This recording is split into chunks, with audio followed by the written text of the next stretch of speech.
This month is the new releases of both the Xbox and the PlayStation 5. New games are coming out, it's all exciting times. Gamers are getting hyped, there's scalpers being dicks and making the PlayStation 5 over $1,000. Loads of crazy stuff happening, Lou. A lot of crazy. This is like the birth month of the next gen, November 2020, even though it's been such a bad year. Yeah.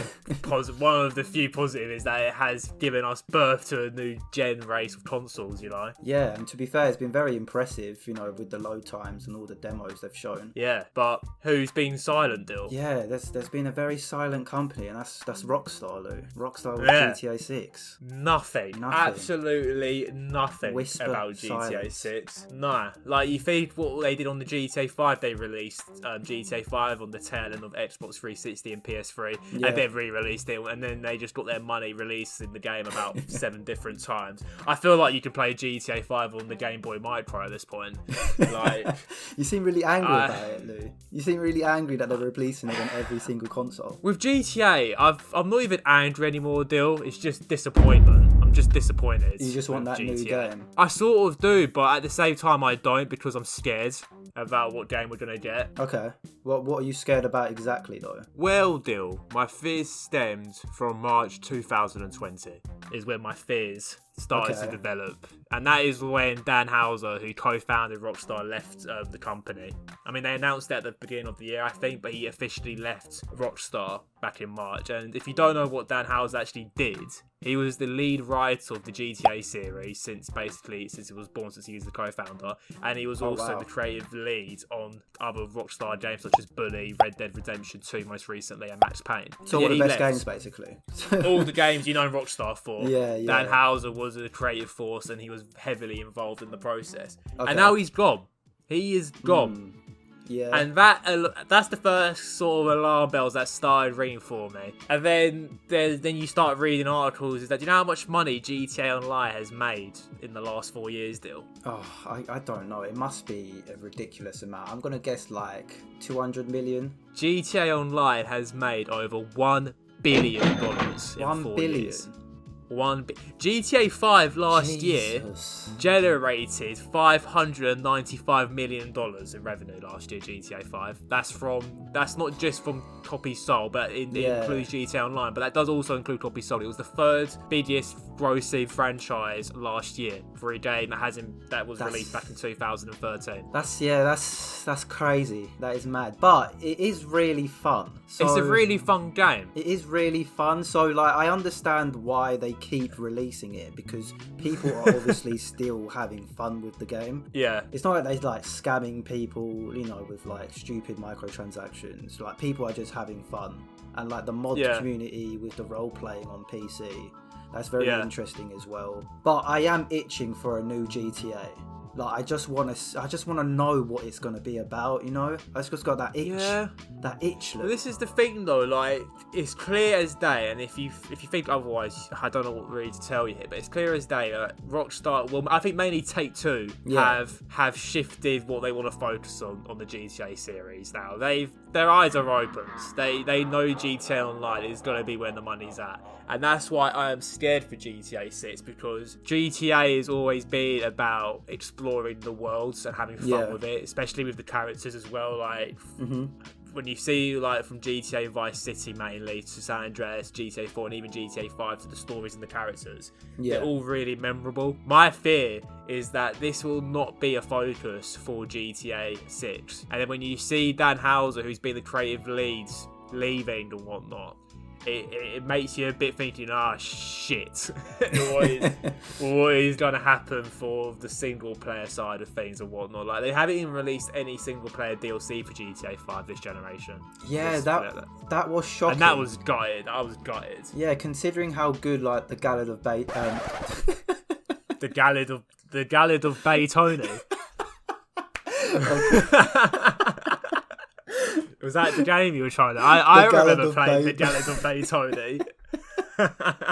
Alright, let me go. No, that's not getting edited out. Okay, oh my god, that's so funny. The Gallad of Baytoni. I remember how good the Gallad of I said it again. Alright. The Ballad of Gay Tony. The Ballad of Gay Tony. Okay. It was such a fun game. I forgot what the bikers one was called. Was it Lost and the Damned? I think. Yeah, Lost. Yeah. I was about to say the Raiders of the Lost Ark. I was like, that's an Indiana Jones film. Yeah. Yeah, the Lost Damned, whatever it's called. Yeah, I mean that wasn't as fun, but it was still a pretty cool experience. But yeah, they were really and they really made the game come alive. I don't know what it is, but GTA 5, even though it's a really fun game to play. Mm-hmm. I don't really care too much about the worlds as much. I don't know what it is. I don't know if it's just me not enjoying it as much as I did compared to GTA 4. But I can still remember all the characters from GTA 4. Yeah. Like the Nico Bellics, the Romans, who was the this is not going well, I said I remember them all, but who was the developer, Yusuf, I think he was called. Yeah, Yusuf. Yeah, Yusuf. Yeah, I still remember that boss that they killed off and the crime family characters, and I still remember all these sort of characters and what they looked like. Yeah. Like they were all very memorable, and that's what GTA's always been good for, is taking these characters, making it in satire and just making them so memorable. Yeah. I don't think it's going to be as a strong focus in GTA 6. Oh, it's difficult to say. I understand where you're coming from, but going by just how Rockstar releases their games, they need to release a really good campaign in order for the multiplayer to be successful as well, just because both parts of those games are real high quality. So like if the campaign does really badly, that's obviously going to affect the multiplayer. Because how long did we wait before the GTA Online? We waited a while, but before I think it was released in the same year, but it was constantly delayed several months. Yeah, it was constantly delayed. But so the single player was enjoyable to sort of bide your time in. Yeah, exactly. Yeah, everyone was so distracted how good the single player was. So I feel like they still need to rely on it. So I'm hoping they don't just cut it because multiplayer obviously makes more money. But this is the thing with Red Dead 2 I thought was a good game, but it was nothing special. I mean, I don't agree. I don't think Red Dead was a fantastic. Red Dead 2 was not a special game. I think it showed that Rockstar, as a developer, is getting a little bit tired with their sort of game mechanics and whatnot. I think the missions were boring. No, they weren't boring. They were boring. Every mission, they weren't. They were so every mission. I can give you the rundown of every mission in a Rockstar game. You meet someone, you drive someone, and there's exposition about the story or the character. You do something there, you drive somewhere else, you do something there, you drive somewhere else. That is the same thing about everything. They've done that for every GTA now, basically, and I think it's becoming so boring. I think that's what really hurt Red Dead for me, because you couldn't just drive very quickly, so you had to actually ride a horse for another 20 odd minutes. I think that made it boring. I understand that, but I feel like Red Dead will be very different to GTA. Just because GTA is a very arcadey feel. With Red Dead, they went for a more in-depth RPG mechanic kind of game, and we won't see that with GTA just because it attracts people from multiple age groups, and a lot of people a lot of the younger generation aren't going to care about, like you said. I'm not going to care about fishing and stuff like that, to be honest. I can see. This is why I don't know when GTA 6 is going to be released, probably 2 years' time or something, but my prediction for GTA 6, one feature that it will include, right, you ready for this still, is that your cars will have petrol meters in them. Your car will run out of petrol, I bet you. I don't... Why? Because of you have to clean your horse and stuff from Red Dead. You have to clean your horse and stuff, or you need to fill up your car with some petrol, some gas for the American people, or some gas. But some gas. But I think that stuff like that will be thrown in, because they'll be like, oh, look how immersive the game is now. You have to go and fill up petrol. Fun. So fun. No, I don't think they'll do that, because that is very tedious. They won't do that because that is too tedious to do, especially in GTA. You're always in a car. I think they might do you have to eat food to replenish your health. This is the thing. I'm telling you, the way they do their levels and all that is too outdated, and they've compensated and added all these things that I don't care about. Yeah, there's a lot of stuff I don't care about. I mean, multiplayer is really bad. I think, I'm telling you, are you really telling me GTA 5 as a next-gen sort of title, or no, not GTA 5, Red Dead as a next-gen title, it sort of stands toe-to-toe in terms of how the missions play out compared to, like, all these other games coming out? I think it's lagging behind, and I think it's going to affect the way GTA 6 comes out and plays. If they're going to do the same shit with driving to different places, having characters talk with each other in the car, shooting up a bloody clubhouse, then driving away, maybe throwing an explosion here or something. Like, you say that though, but it sells, bro. Like Miles Morales and Spider-Man PlayStation 4, it's pretty much the same game in terms of like mission layouts and stuff, but it sold really well.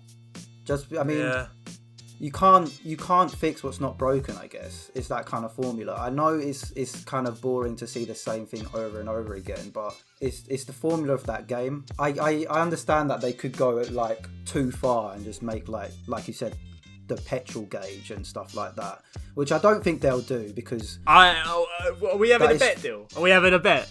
We'll make a bet, okay. We'll make a bet. If they introduce that you have to fill up your car in GTA 6, even though they probably won't announce this until 2 years' time, but I will remember this. Okay, yeah, we'll look back to have to give me... you have to buy a month's supply of chocolate for me. Alright, yeah, okay, deal. That's fine. And likewise back to you. yeah. Because I think they will be the features they throw in there. What, to make it as an interesting to make it as immersive and stuff like that.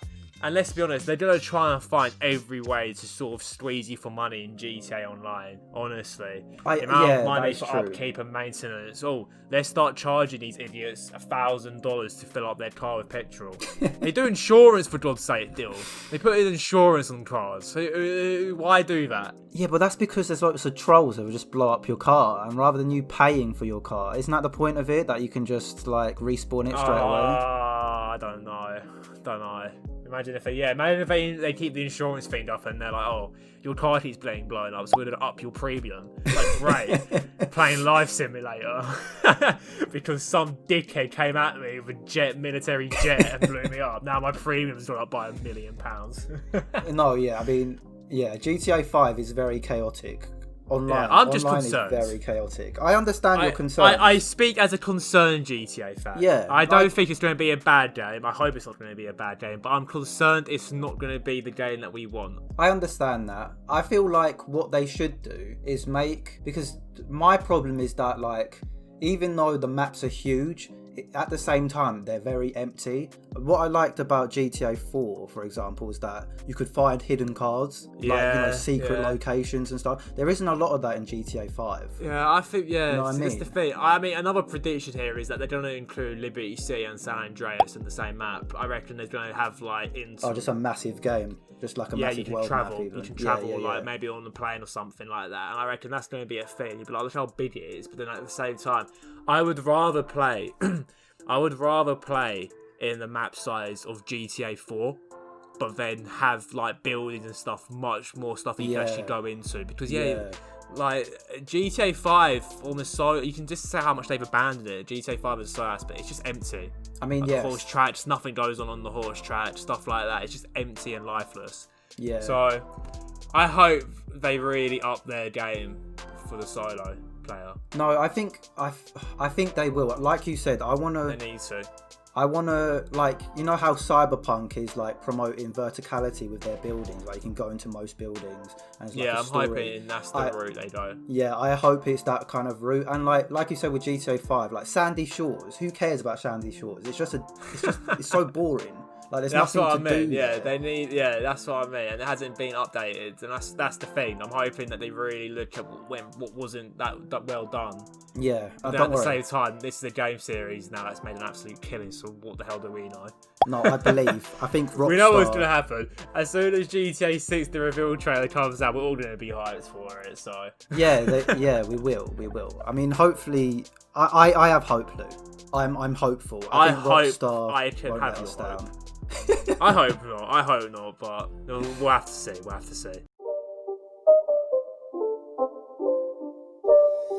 It's not a game, it's a rich thing.